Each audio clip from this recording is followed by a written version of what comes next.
The Keeper's skull may eviscerate our enemies, but the secrets it illuminates, that is what concerns me most.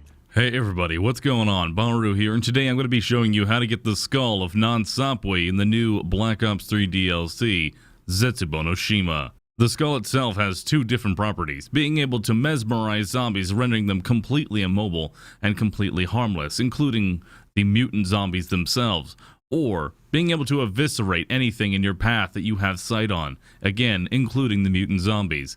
This is probably one of the most powerful special items that we've ever had.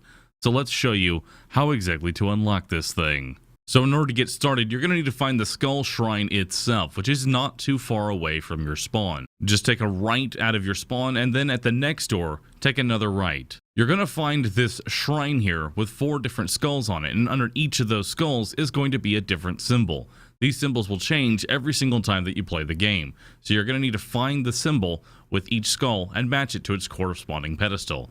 Now for the first pedestal, go ahead and head back the way that you came and take a left once you've actually entered your spawn. It's not too far away, and you should get these done as early as possible because the zombies do get stronger.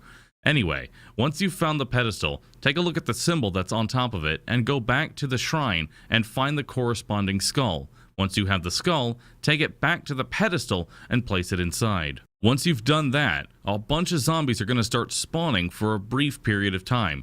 Now these zombies will not attack you and instead will only go after the shrine itself. And they're going to have health based on whatever round you get this done on, so it's better to do it early as possible. As you can see in round 1, there's still one-hit kills. But if you try and wait till later in the game, it's going to become progressively harder, especially since zombie mutants as well as spiders will continue to spawn.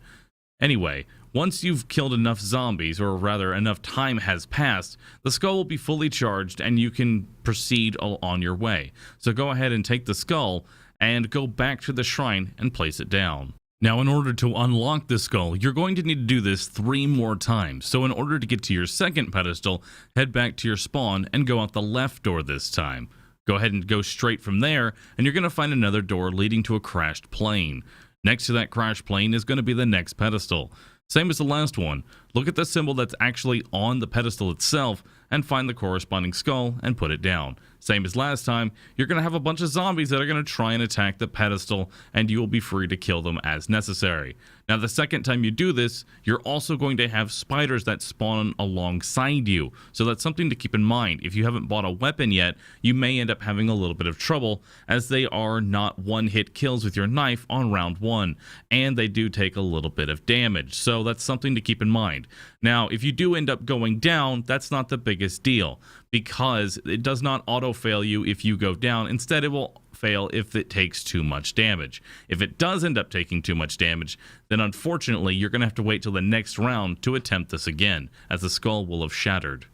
Now, once you have finished that skull, go ahead and bring it back to the altar, and we're going to go ahead and go over where you can find the third skull. So in order to find the third pedestal, you're going to need to head into the main bunker itself by turning on the power station at A and B. Once you're inside the bunker, head all the way to the very back, and you're going to unlock one more door that's 1,500 points. Once you've unlocked that door, you're going to head through this sort of laboratory with all of these test subjects, and you're just going to go ahead and walk right past them and head downstairs. Once you head downstairs, it can be a little dark in here, so it may be a little difficult to see depending on what your brightness settings are at, but you will see the pedestal next to the laboratory. Now, once you've actually found this pedestal, again, go ahead and head back, grab the skull, and bring it back here.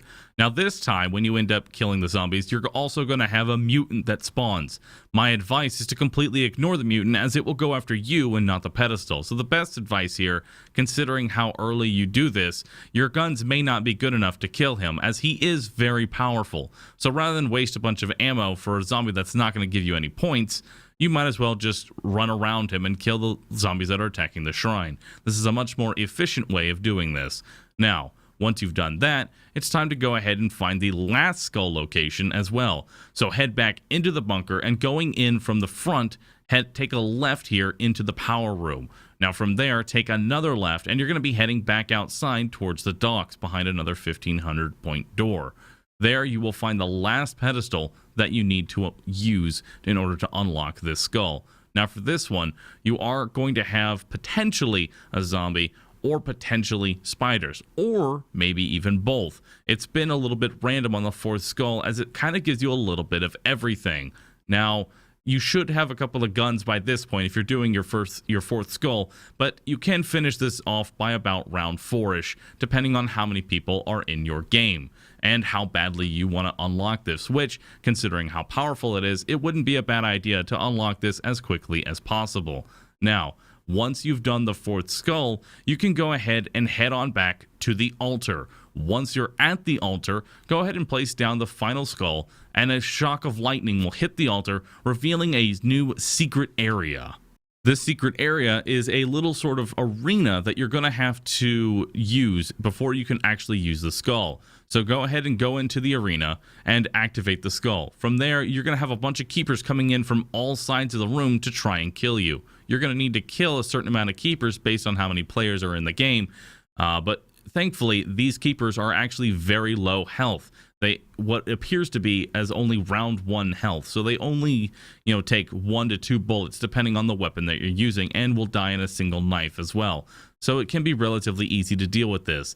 I actually find it easier to have one person go in and just kind of go around and kill all the zombies rather than having 4 people go in and it's just kind of a haphazard time.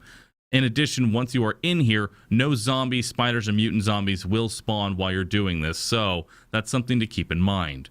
Now, once you've killed enough of the zombies, or rather keepers, you will unlock the skull and be able to use it freely as you see fit. If you end up dying in the game, you can come back and just pick it on up. And that is how you unlock the skull of Sapwe. And that is going to be the end of this video. I hope you all enjoyed it. If you did, please do me a favor and hit the like button, as it helps me out a tremendous amount. I unfortunately am not able to get this information out to you on the very first day because, well, I also have to balance in live streaming, so I hope you all enjoy this at the time that I'm able to get it to you. Granted, at least we're not a month late this time around, and in the next 2 hours, I'll be uploading another video going over more about this DLC and about this map and everything that you need to know. And at the end of the day, I will also be uploading a full Easter egg guide. If you want to know when those are going to be coming out, I'd highly recommend subscribing to the channel if you have not already, as it gives you notifications and it's all kind of good. Also, you should follow me on Twitter or Facebook as you see fit. Both Twitter and Facebook.com/Admiral Baru, and you'll be able to keep up to date with everything that I do. Anyway, that's the end of the video. Thank you so very much for watching, and thank you for hitting the like button. You should hit the like button, and I'll see you all in the next one, everybody. Later.